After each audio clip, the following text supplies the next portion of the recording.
What is happening, world of X and world of YouTube? Hope everyone is well. Evening Duggan, evening Mr. Savage. Hope, pain and misery, indeed, evening to you, Sluts, and to everyone else watching along, a very good evening. It's the penultimate day in season 15 of everyone's favourite nostalgic fantasy football management game. What's more to be said? To paraphrase one of the goats of wrestling, that is John Cena. For some, their time is up. For others, their time is now. And speaking of goats, I should say happy birthday, happy 44th birthday to the goat, Ronaldinho. Yes, it is the man, the myth, the legend's 44th birthday today. Sending him all the very best. Will he have a big say in what happens in the top six tonight? We will soon find out. Evening to Ross, evening to Dan, evening Alex. Hope you're all well.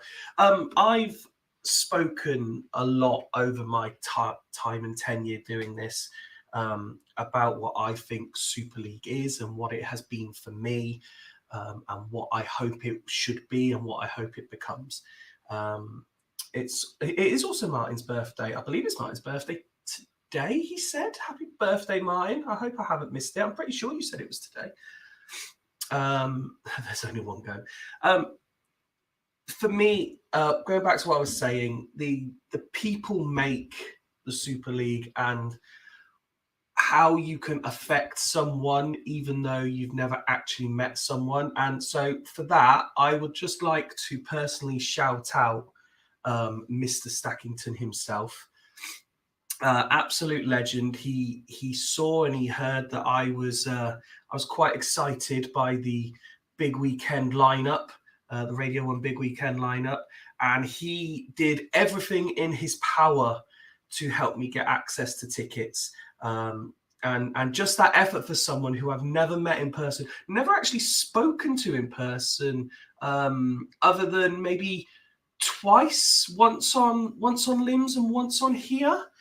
So huge respect. And that is what the Super League is. It is people coming together, not just for these hour and a half, twice a week or whatever. It's the wider connection that you get with people. that makes the Super League. And of all the things that I will miss when my tenure is up, it is that sort of bond that you get with people. So Ross, I salute you. Thank you very much. And of course, I'm buzzing to say that I did manage to get tickets for the Friday. Cannot wait to get down to Luton and party with Chase and Status and Becky Hill. Really looking forward to it. What else we got here? Evening, Ian. Evening, Swanee. Hope you're well, pal. Not spoken to you in a while. Hope you're good. Yeah, it is, Duggan. It was absolutely class. We put this plan in place because Luton postcodes get X amount of tickets, and he's like, his parents would be happy for me to use their postcode. But then we got the terms and conditions, and we found a little loophole around that. So there he was, joining the queue of thousands of people, the same as me, for no benefit of himself, just to try and do me a favour. Of which I'll always be grateful. Evening, Dimble. Evening, Alf. Shall we get started? Apologies if my voice goes. I'm still not quite 100%. I'm getting there. I'm certainly a lot better. No, Smuts. See, some of us like people like Chase and Status. Not everyone has to be an unknown indie band from the year 2004 to be appreciated. In fact, it just goes to show the difference between me and you, that when I was showing you the lineups, the only day I wasn't interested in going to, you said, oh, I quite fancy this one. So there we go. Yes, apologies if my voice goes. My illness is on the way. It's going out, but it's not quite fully gone yet, which is why I've decided to do this one solo. Just to kind of get through it a little bit quicker. Smuts was interested in Vampire Weekend as well. Coldplay were pretty much the only one on the Sunday that I would want to see. No, Jens, you haven't missed anything. It's been 7 minutes of intro, and now we're about to get going. Of course, the good thing about me doing it solo is we'll get the backing music once I clear that, and I turn the volume down so it doesn't destroy people. When we play the first one, if people can let me know the levels are okay. Jens was supposed to be on a date tonight and asked to go as late as possible, but he seems to have made it. So we'll go in any order. And we are starting with Vikings, actually. So, Jens, you've timed it perfectly. They are at home to LSK, who sit 13th in the table. That's on goal difference as well, isn't it, after the results last time out? So big game at both ends of the table, this one. We'll go to the first tune, which is Acoustic Cinematic. Again, let me know the levels are okay while I'm talking over it. LSK, they go unchanged from their last game, which was the 2-1 defeat at home to Foss Road. Plenty of talent in this team. It's just not quite lived up to the possible hype around it. Possibly a difficult first full season back in it for Jamie. It'd be interesting to see what he does next time around. As for Vikings, they have Andre injured, so they've called up their reserve goalkeeper to the bench. Big news is Cafu is back and straight back in the 11. So throw your score predictions in, as well as let me know about the levels, please. Indeed. And we will kick off game number 1.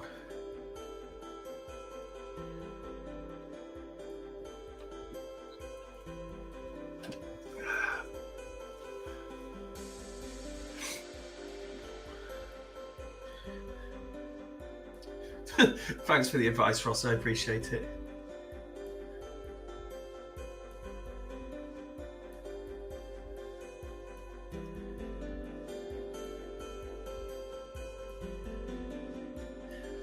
Thanks for all the positive vibes of Luton, by the way.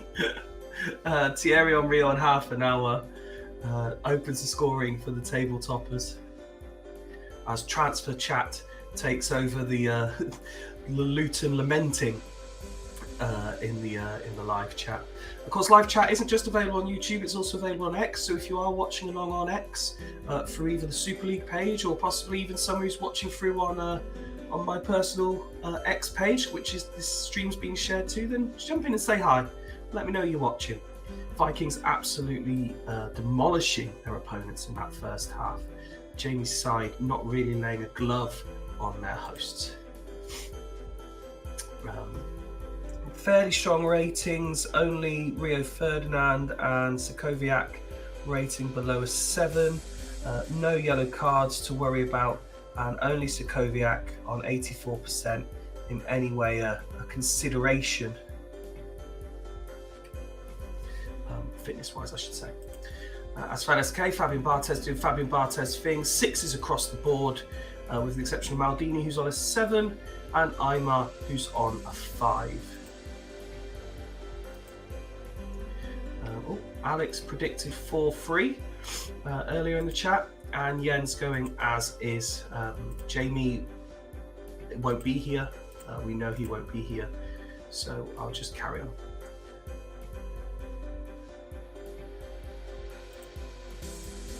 And we go instantly to the hour mark. 64 now on the clock.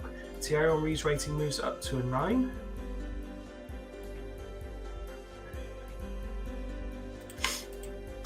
Still no one in the book. Sokoviak has dropped to 78. Tato saying that this secures the goals against record. Nedved is coming on for the injury doubt. Luton is a laser quest.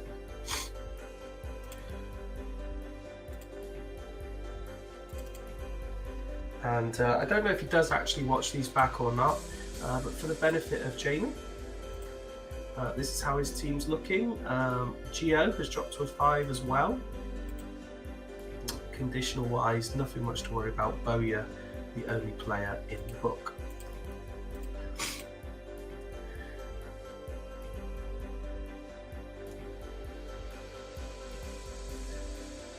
I'm not seeing any complaints, so I presume the music levels are okay, which is always promising. It means it's got to the penultimate league game of the season, but I'm finally learning how to do this stuff. I'm buzzing.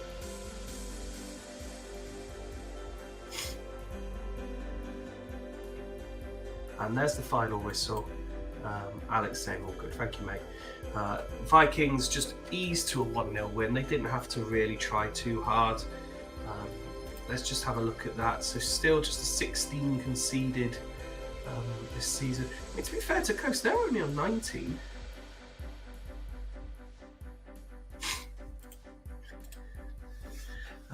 Wilfred Baumer picks up man of the match for his performance. Everyone on 7s and 8s, with the exception of the substituted Sokoviak, and even Nedved came on and had a slightly better rating for his performance. LSK, Barthez remained on a 9, Maldini moved up to an 8, a couple of 7s, and only Aymar stayed on a 5. Teos just now say 2 teams breaking his record. There's always next year, mate. Now that you've done your U-turn and you're staying on, there's always next year to rectify it and get it back.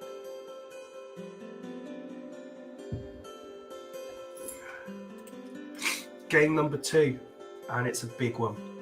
Now that we've seen LSK lose, it's a big opportunity for Fulchester and Maka to pull away.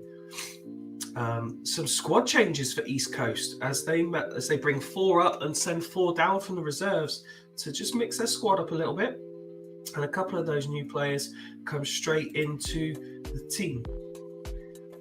Rectum fire. Will you be okay for the occasional co-coms next season?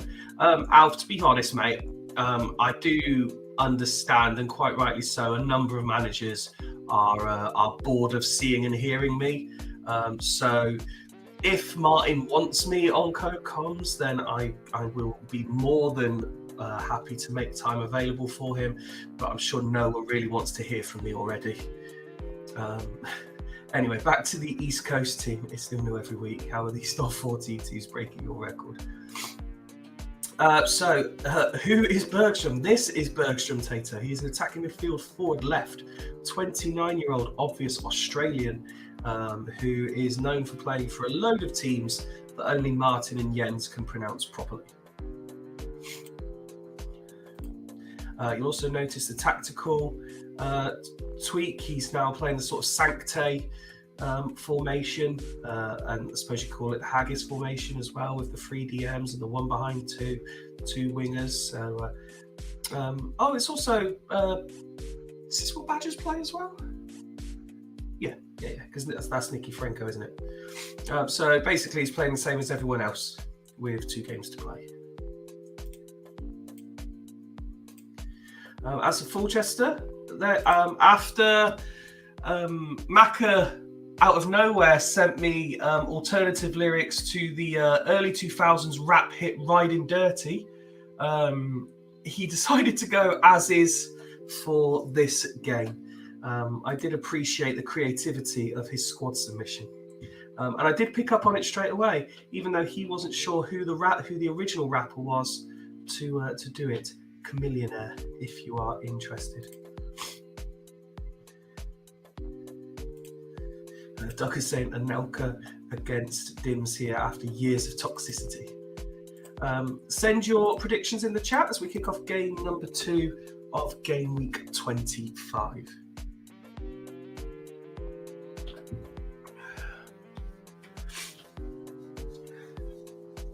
Yellow card for Friday. Alex going 4-3.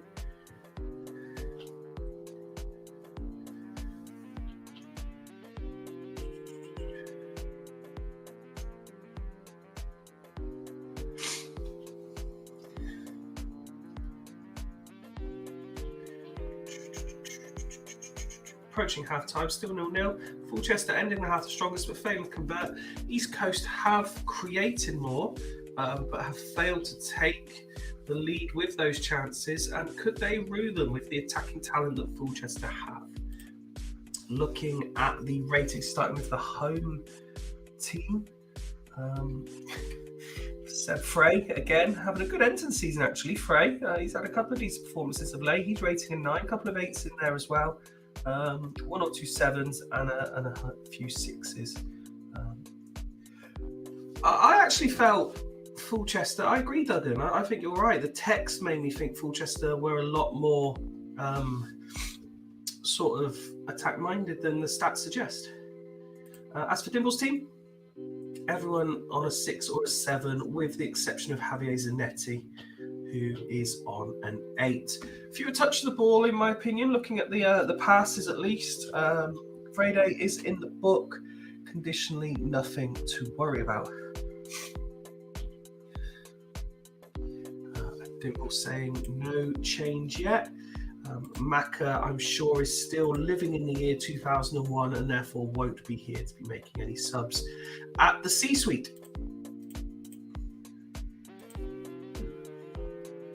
And Bergstrom on his debut does score for the away team. Huge goal in the top 6, that.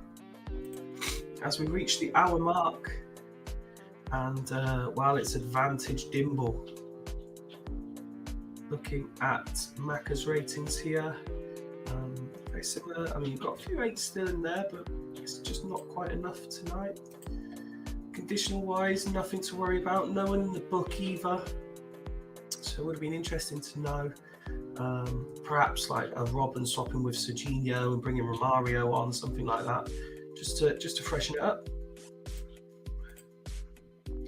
As for East Coast, again, everyone on a 7 or an 8, still just Vrede in the book. And no one really of concern conditionally. Kovalchuk the lowest on 80%. Some teams used to get 4-3 results. Many an Exiles stroke Devils game were 4-3 and 5-4 and 6-5. It's just no one likes to play adventurous football anymore. You're all too scared of conceding. Don't back yourself enough to score goals. Nice, Dimble. Nice. Oh, there's got to be a free music for. That's something I need to invest in. Even though I'm not doing Super League after this season, I should just invest in free music so I've got more choices available. I'd love some proper like rap music or something just over the top of this. Dan can make changes if he wants. I'd let him. I'm sure Macca won't mind.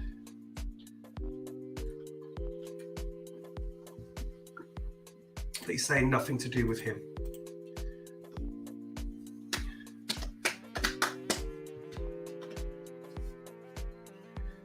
Mersham nearly gets a second. Too tight, aren't they? Romeo, another player, making his coast debut, and it's 2. Full chest to get one back through Anelka.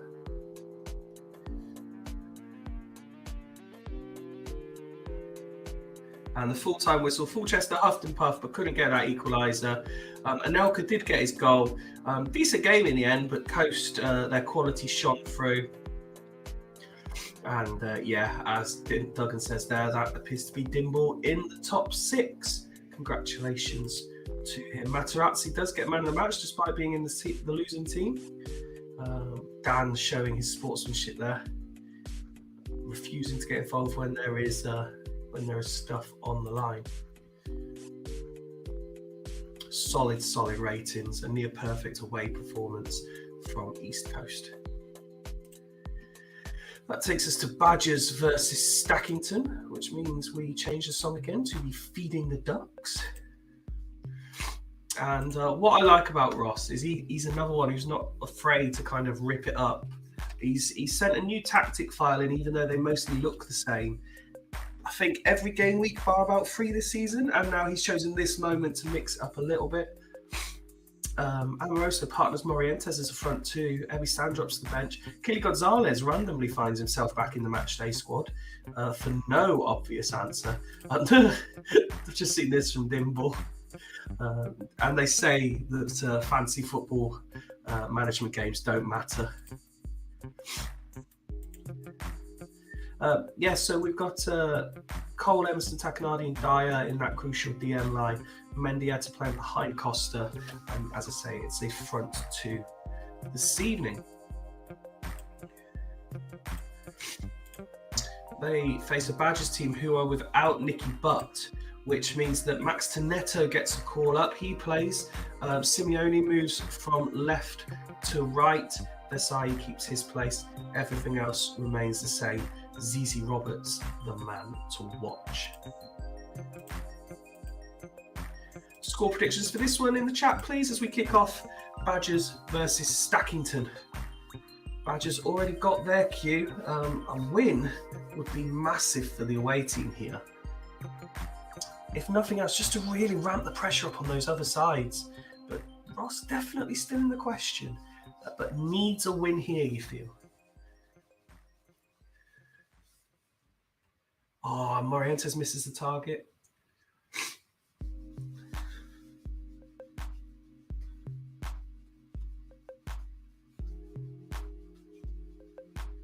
Oh, for fuck's sake, Smarts. Poor. I'm not even flashing that one up on the screen. Half-time, 0-0. Both teams with 3 attempts. Stackington, 0 on target. Badgers, all of them on target. No goals scored between them. Look at the Badgers ratings. It's, pretty much as you'd expect. A mix of 6s, 7s and 8s. No yellow cards. And an unusual situation pre-match at Badgers, because obviously Max Neto got called up. He was in the reserves. And Tato asked me to check that he was fit. Now, I thought fitness was for myths. I presume that it was just he's not injured.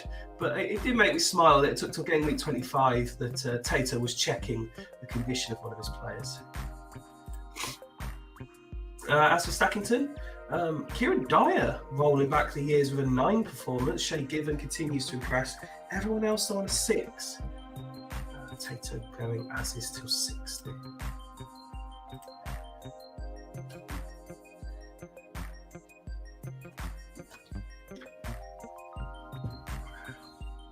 And Ross also going as is.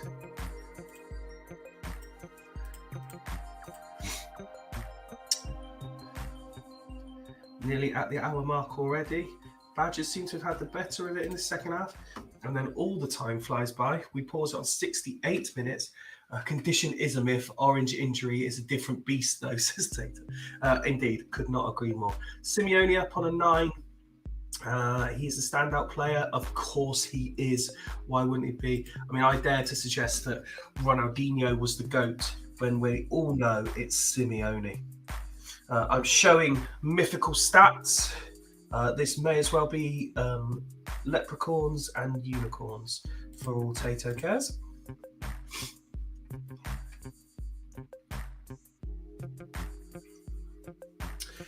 Chance to remind you, this is the last show until a week on Sunday when we conclude the season. So no Sunday show this week. We conclude the season a week on Sunday, game week 26 on March the 31st, 9 p.m. Thank you. Saviola on for Nicky Franco. Worries. Agahawa on for Zanoni. No problem at all. Antonetto off for live. No worries at all.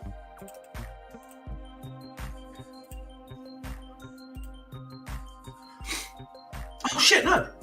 Sorry, Ross.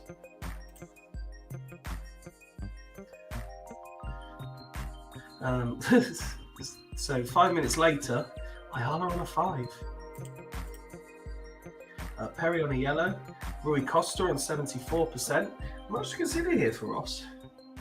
Especially after he was so kind to me and now I've just tried to stitch his team up completely by not letting him make any subs. Apologies.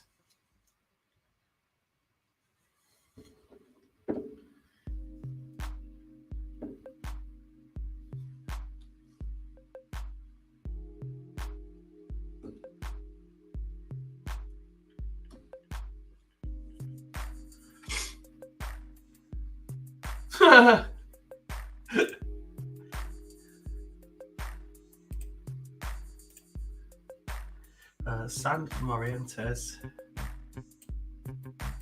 Killy for Rui.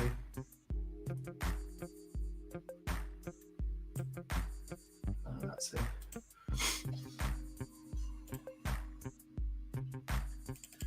Killy Gonzalez, however, Ayala may be horrific. Killy Gonzalez, great player. Rossini does score. It's his 10th for the season. Obviously got the hump that I said that his strike partner was the man to watch.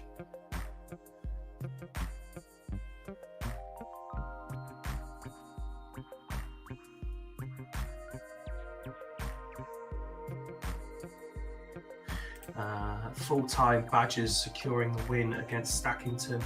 Probably deserved looking at those match stats as well, so congratulations to them. It was the match winner who picks up the Man of the Match award. Good ratings throughout the Badgers team. Stackington, unfortunately for them, just one game too many, and they couldn't really get into this one. I'm really looking forward to seeing what Ross does next year. I think Stackington could be a dark horse. Yes, ask and you shall receive. Smuts wants his game out the way, and out the way it shall be. We're looking at the waiting first. Campbell suspended, Kuehl still injured. Caesar freshen up a little bit of freshen up and dies back. Argel in. So that's not exactly a downgrade, if you like, because he's been one of the defenders this season. Owen and Inzaghi swapping sides for this game, which was interesting, and Yapstam taking the armband. They go against the Foss Road side, who decided that they want to go one player less in their first team squad. Gerard returns into the central midfield. Maresca dropping out. What was the other one? Lawson. Martin Lawson coming in for Radoy. Yeah, it's just those two. I was looking to see if there was a third, but no, it's just those two. Alex saying, come on the Foss, while the manager's saying he hasn't got the minerals. Let's find out which of these sides. This is a big game, this. Foss have just had 2 good results away from home as well. They're notoriously better at home. So it's going to be a tough one for Sancte, although you probably do still peg them as favourites. Although there's Patrick Cliver back from injury, back in the goals. He scored last time out. He's done it again here. And there's Archie back to level things up with his 5th of the season. Oh, nearly instantly back in front, the home side. Foss Road actually looked okay here. 37 on the clock. Alex has predicted 3-4 against his team. Half time, one apiece. Decent first half, that. 10 attempts between the two sides, 6 for the home team, 4 for the away. Almost every shot taken on target as well. Very, very good game, this.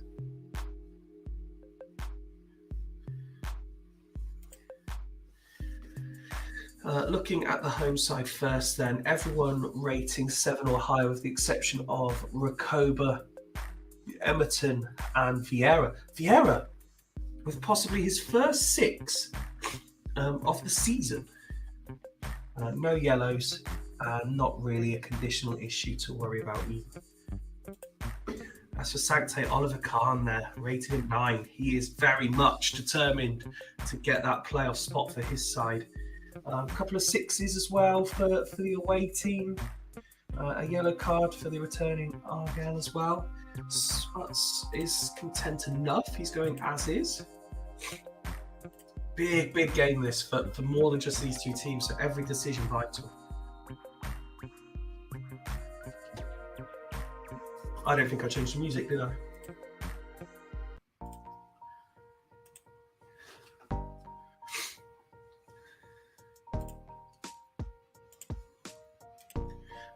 Gallardo for Finland.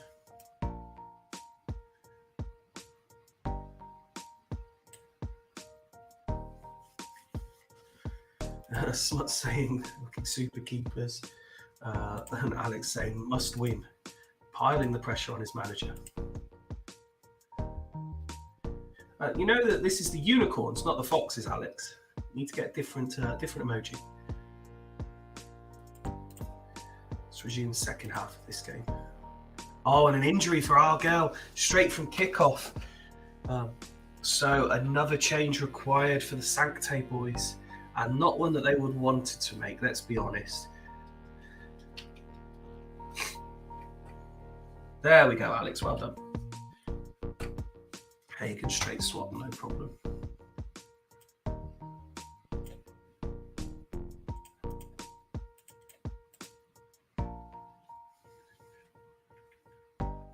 Looks like Sancte have started the half the better. Plenty of set pieces. All 3 red wines, Alex. We pause the game on 63. And there's Steve Wright from some far-flung part of Europe, I'm sure. There has definitely been a San Miguel and a Sangria undertaken. Everyone rating, with the exception of Rakoba, 7 or higher. Still no yellow cards for the home team. And Cliver, the only player below 80%.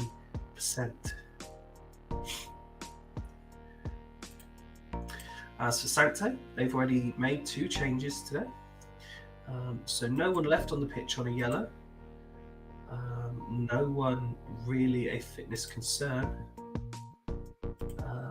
Ratings-wise, still a couple of 6s. No sangria, just jade. Isn't it amazing that when you've had a drink, Steve, you actually type better than when you haven't had a drink?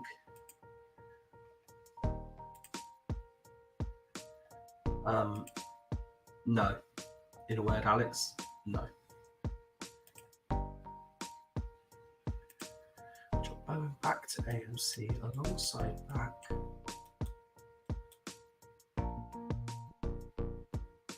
Powers on both of them. Pippa central lone striker. No worries. That's for Fossroad. Gerard for Santa Cruz. Where's Gerard? There he is. And top left of Cliver. Alex for Rakoba. No worries.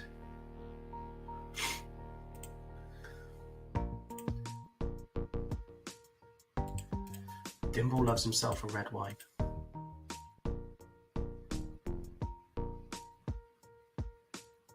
Sancte wanted a penalty, not given.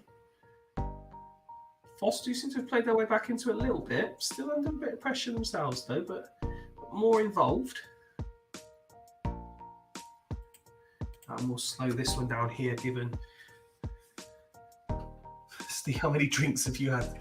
Which grape, asks Alex.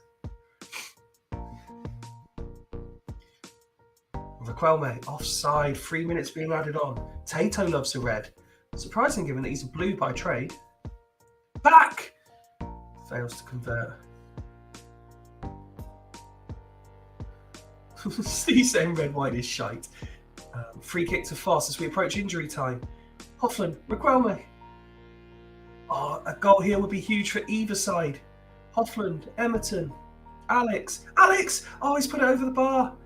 And final whistle goes. And it's ended 1 apiece. A very, very good game of football, this. And a draw, probably a fair result. Doesn't really help either, but does definitely interest everyone still chasing. Kevin Hoffland, 10 out of 10. So, Alex, if you ever get to see the transcript of one of the many group chats that me and Smuts have that we do purely the limbs and the Super League stuff, I told him he needs to be more attacking. It's ridiculous how defensive he is. It's actually boring how defensive he is. Duncan also saying pathetic. Alex saying fuck the playoffs. Dimple goes into a bit more detail about wine. Sancte, a 9 rating from Dye. We're all Dudley, aren't we? Not a bad actual performance all round by Sancte. I think Duggan could be quite pleased, and just a shame for them they couldn't quite get that winner. And that takes us to Northern Burn versus Stanley.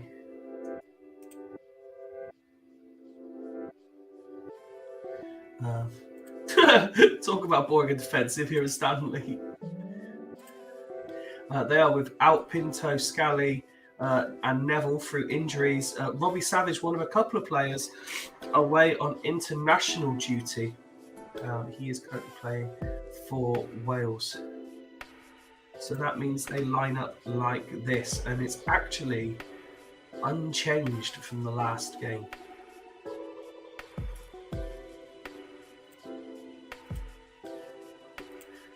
Northern Burn, they also have an international absentee. Montero unavailable for injury, so Marino comes in the only change for them.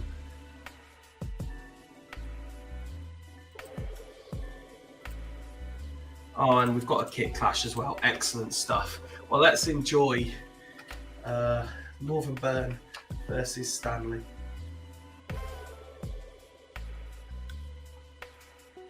And Maxim opens the scoring for the away team.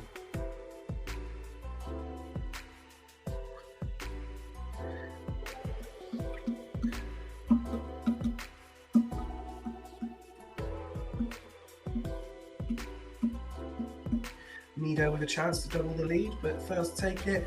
And they're punished with Duff scoring on 38 minutes.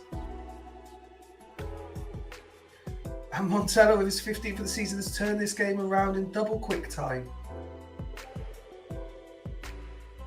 And there he is! Of course, it had to be Mido on 45 to level things up. Decent, again, another decent half, although some wayward finishing from both teams. Looking at the home side stats, Buffon with a rare 6, Fiore on a 6 as well, everyone else 7s and 8s. Some low passing numbers, particularly for someone you'd expect to be more involved. Look at Roy Keane, for example, no yellow cards, and nobody below 90% fitness. As for Stanley, which has Mike asking, has Vesterveld bottled it? Well, that's your decision as manager to make. He is one of 4 players on a 6, everyone else rating a 7. Candea, the only player in the book. And again, nobody below 92% condition.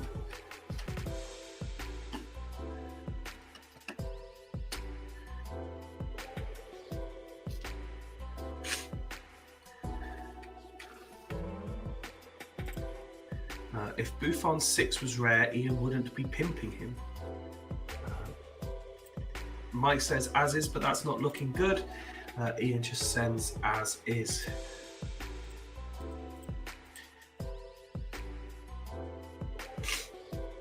Oh, it's a penalty. Sigalko has made it 3-2. What a game this is. And this is the only one that Alex hasn't predicted 4-3 or 3-4 in.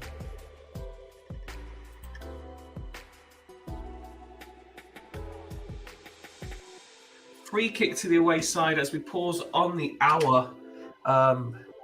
Excellent stuff, this. We've had both teams take the lead. Both teams come from behind. There's Alex saying that this was going to end 3-4. Mike Duff up on a 9. He's the only player in the book as well. Nobody below 84% condition. As for Stanley, still a whole host of 6s in there. Kandé has been joined by Sally Hamadic in the book. Conditional-wise, nothing really for Mike to worry about there. Bench not as strong either as their opponents, who, to be fair, don't have the strongest bench in the Super League themselves. So interesting to see what both managers do here. But it is Stanley who currently have the lead.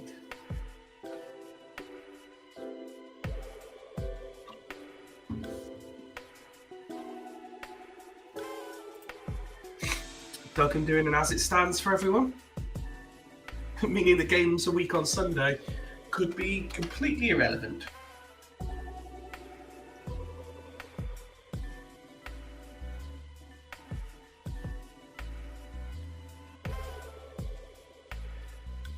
Both managers making huge decisions here.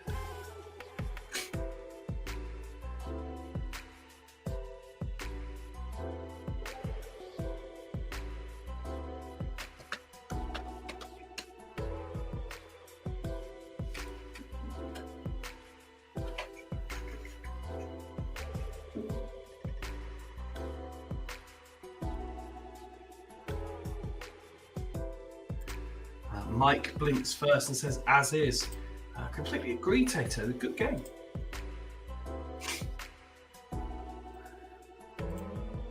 And Ian is making a change. I can't remember last time I had to do this. Fiore off for Palermo. Swap with Skulls. And that is all.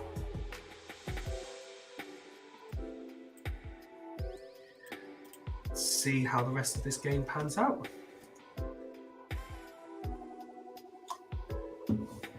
Into the final 10. Northern Burn look more dominant at this point. As I say that, Stanley start to come forward. Will they get caught on the counter-attack though? Need to be wary. Final 5, 3 minutes being added on. We're moving into them now. Burn always have this in them. Do they have it one more time? No, they don't. Stanley have beaten Burn away from home. What a result that is. Sorry, I just realised I left that comment up the whole time. Apologies. A decent game. Burn creating more. Both only a 50% on target ratio, really, in terms of attempts. Yeah, Stanley got their cue. Mike Duff picks up man of the match.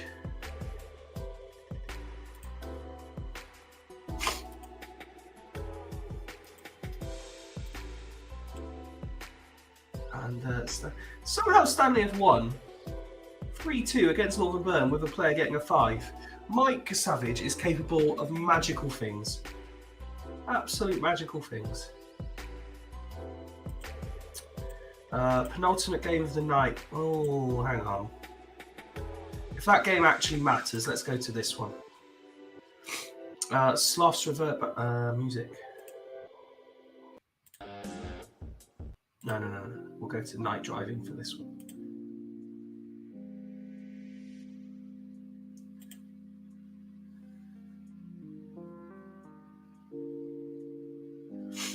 So, Sloths versus Exiles. Sloths without Rivaldo, they revert back to their normal narrow formation, which sees the midfield move around somewhat. But most of the expected players in most of the expected positions. Mike won't believe it till the season. Very soon. Exiles have had to change about their defensive midfield line due to 2 players being suspended. So Gravison and Mild come in. Sambrosa did pick up a slight injury in training, but he is fit enough to play. Sloths versus Exiles then. Let's see what this game has in store for us.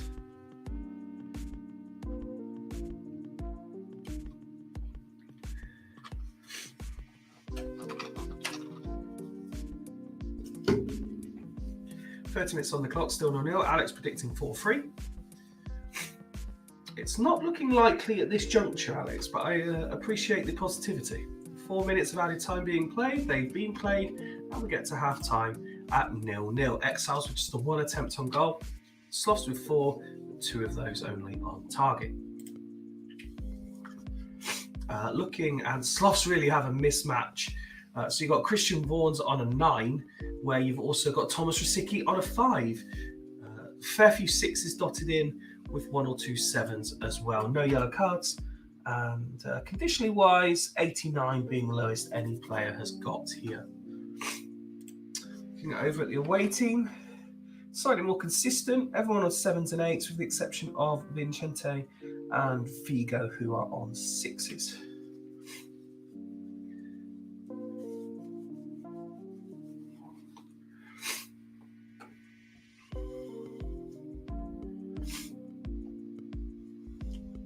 I don't believe Rocks will be here, so we'll just wait for Alf's changes.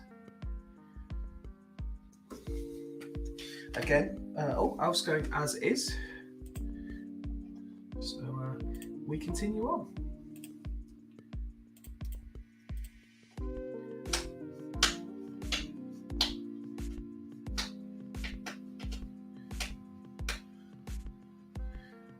Sloths appear to have been the better side so far in the second half. As we pass the hour mark and come to the tactical break. Showing the Sloths ratings on the screen here for Alf.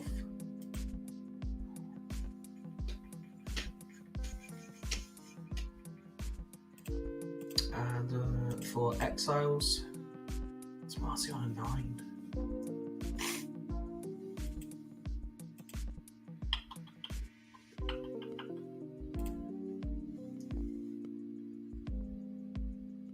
It is Haggis v Foss, last game of the season, Doug, and you're right. We'll wait for Alf's tactical decisions. Okay. Just checking the discipline of teams.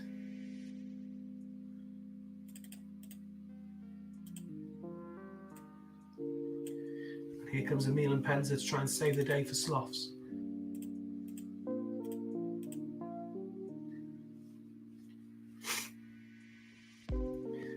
And it's Crespo who scores for the away team.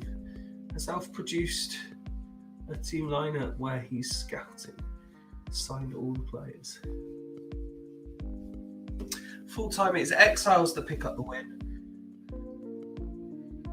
Which is what I've changed into my Dudley Hill pajamas. Exiles win 1-0. 2 sides who kind of matched each other. It was always going to be 1 goal in it, I think, looking at that. And it is the away team that took it. The only reason Zidane isn't the worst player on the pitch is because Oliveira's decided he's forgotten how to be a footballer.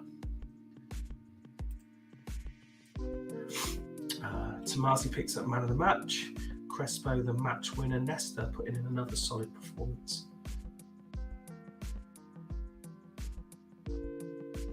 Alf saying 6 in already for next season, more to come. So, main event time. It's Dudley Hill versus Haggis. So let's just confirm what we know. So Burn lost, Stanley won. So that takes them up to 39. Coast also up to 39. Both will have queues at the end of this. We're now looking at Haggis on 35 versus Dudley on 30. Dudley have to win to stand any chance. Sancte, we've just watched Sancte. What did they do? They drew. So they're up to 35. They drew with Foss, who are up to 33. So as long as Haggis don't win, we have something still to play for a week on Sunday. Duggan's maths is correct. Sloths have lost. They're now out of the equation. Stackington are out of the equation. Exile's 32, not technically out of the equation.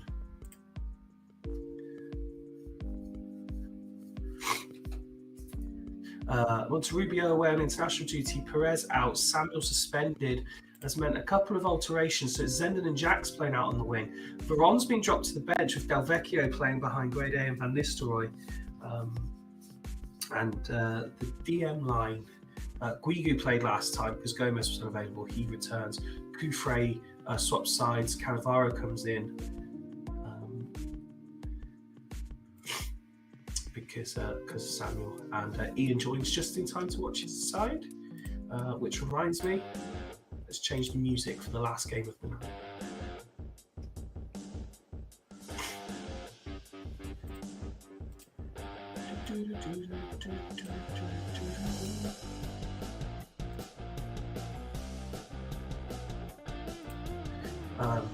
Dudley Hill are without Rustico, they're without Hersey, and the work experience kid also unavailable. A change of tactic for Dudley Hill.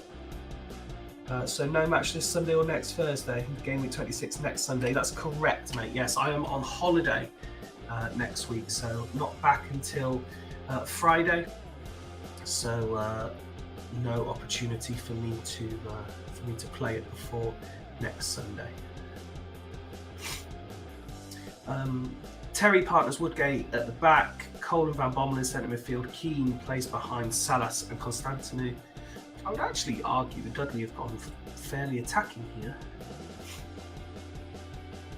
I do worry about their bench though, although Comandini is more than capable of having an impact. Let's see how this one plays out then. Dudley Hill versus Haggis. And Dudley score first, it's 1-0. That is the goal that everyone other than Haggis wanted to see. What do you do instead, Vegas, Fifey? Grade A levels things up. We're going to Butlins. And there's Joe Cole. So we go up, we spend time in Skeggy itself first on the beach, go to the arcades and get some 10 for £2 donuts or whatever. And then head over to Butlins itself for the week. So 2-1 at half time to the home side. Very, very even game this. Could still go either way. Looking at the home side stats first.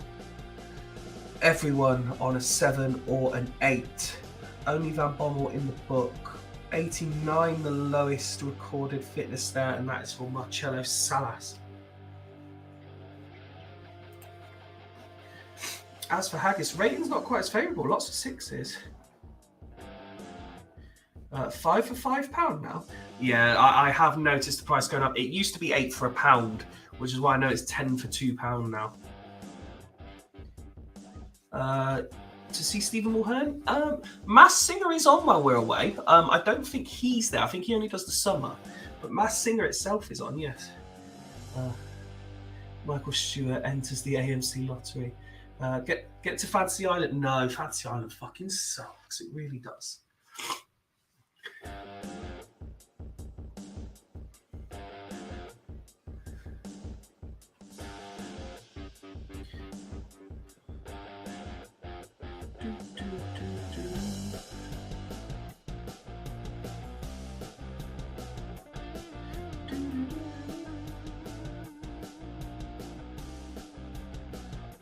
Verona, I'm presuming, is Veron. Delvi will be Del Vecchio.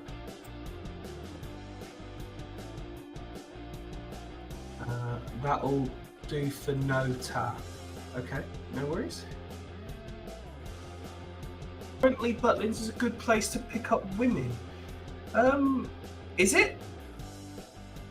I wouldn't know. I've never managed to pick up a woman at Butlins, Alex. But then again, I suppose I don't manage to pick up women anyway. So let's say someone shakes Steve.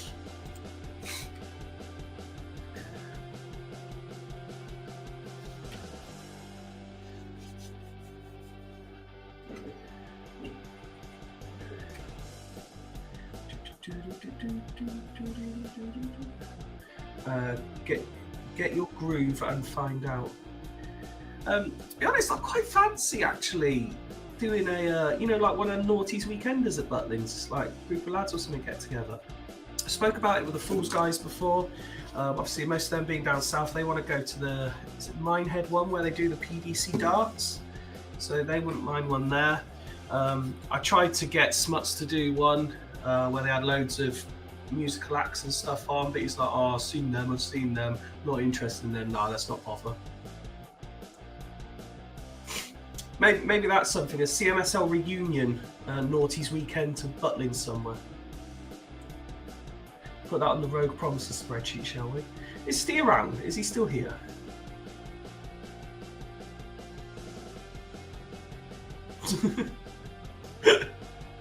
Excellent, and I'll bear that one in mind. Walter, for fuck's sake. Why is this becoming an episode of The In-Betweeners? Steve, I can't give you much longer, mate. I'm guessing you've gone off to enjoy your holiday again and forgot all about your game.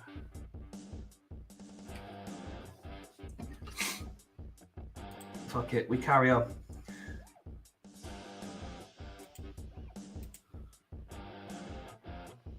It's your mate, Jay Cartwright.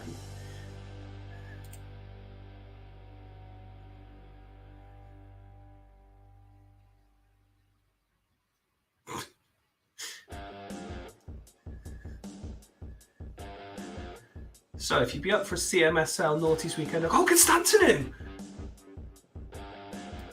Why haven't I paused the game? Yeah, if you're up for a CMSL Naughty's weekend at Butlins, let's see some yeses in the chat. For the benefit of Steve when he watches this back, this is where we are on 78. Distracted by all this talk of wall to wall. Cuenca, worst game of the season at the worst possible time. Kufre failing to. He's been such a reliable deputy for Haggis throughout the season, and he's picked the wrong game as well to just not perform.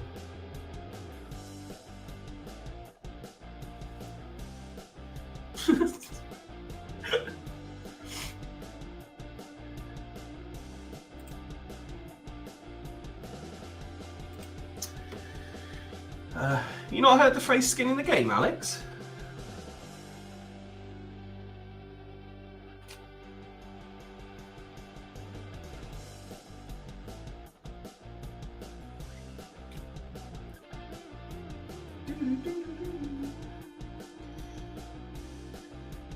What's Ian going to do here? I can see Casas will be coming on, but who for? Let's see the ratings, no worries.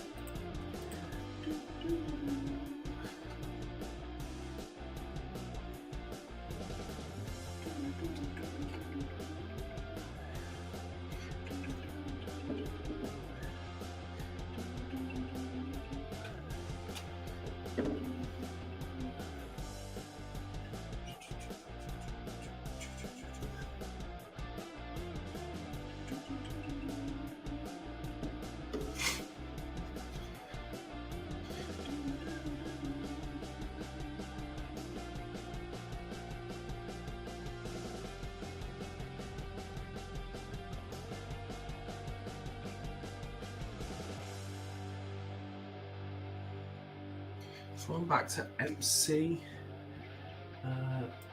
Kufre.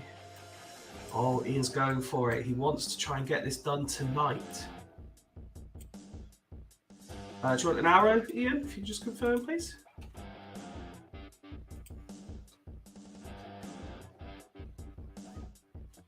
Yeah, there it is.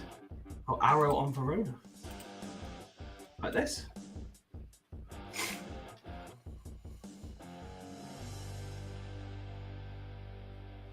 Oh, both. Oh, there we go. Lovely. Ian, go for it. I respect it. slow it down, because this game means so much.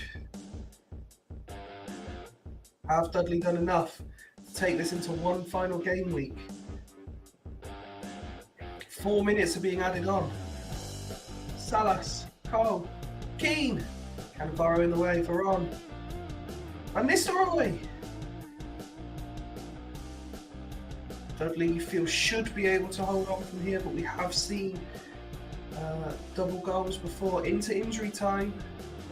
Petering out. Cole, Volodenkov, Van Bommel, corner kick.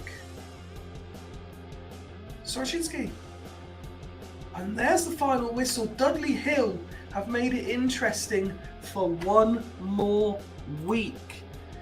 Deservedly so, looking at those match stats. Congratulations to Dudley. In Per Verona, where Steve lay his head.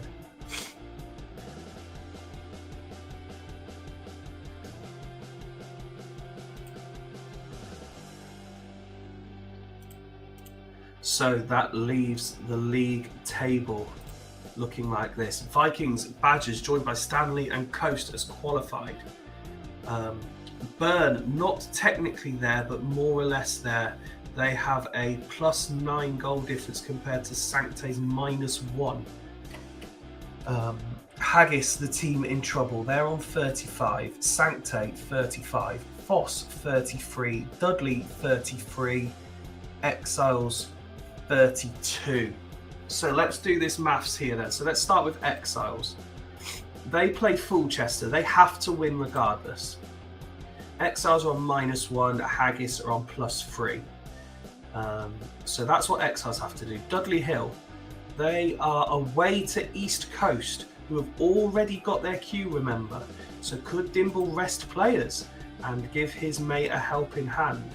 They have to win. Nothing else will do. They are currently -2 compared to Haggis's +3. Next up, we've got Foss Road, who I believe we know are away to Haggis. That is the game. Smuts is going to be on comms, and that game will be last a week on Sunday. Huge. And that just leaves Sancte, who are here.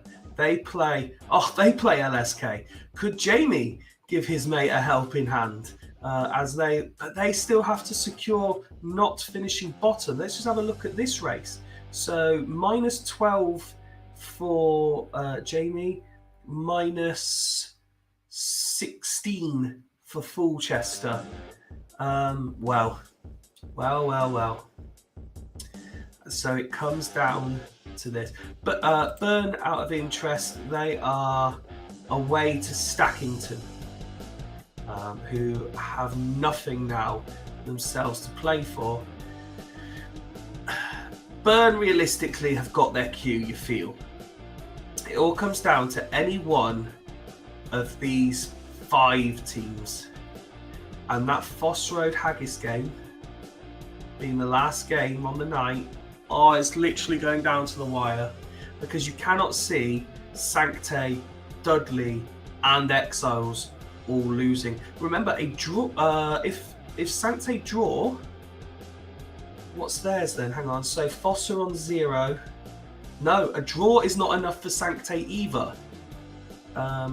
Because if Foss then win, they will go ahead of them on goal difference. So Sancte, Dudley, and Exiles all have to win to stand any chance of taking this 6th spot. Oof. It's going to be good. It's going to be close. It's going to be drama. Can I catch the Vikings or what? You can. There's 3 points.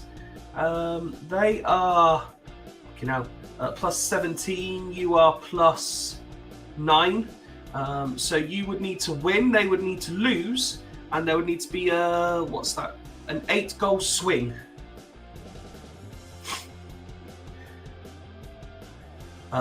No, I can't do Friday night shows, Duggan. It's Fool's Night, I'm afraid.